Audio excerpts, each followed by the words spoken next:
നമസ്കാരം. മലയാളികൾ പറഞ്ഞു ചിരിച്ച കോമഡികളുടെ ആശാൻ.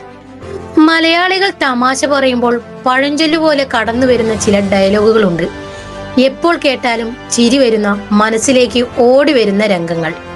2002-3 കാലഘട്ടം സലീം കുമാറിന്റെ കരിയറിലെ സുവർണ കാലഘട്ടമായിരുന്നു ഇത്.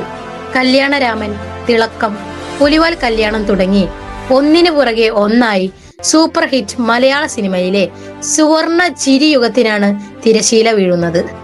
എങ്കിലും സ്ക്രീനിൽ എവിടെയെങ്കിലും വ്യാപാരിയായോ മണവാളനായോ വന്ന് സലീം കുമാർ നമ്മളെ വീണ്ടും വീണ്ടും ചിരിപ്പിച്ചുകൊണ്ടേയിരിക്കും. ആ ചിരികൾക്ക് മുമ്പിൽ പ്രണാമം. ന്യൂസ് ഡെസ്ക്, സെറ്റ്കോ ന്യൂസ്.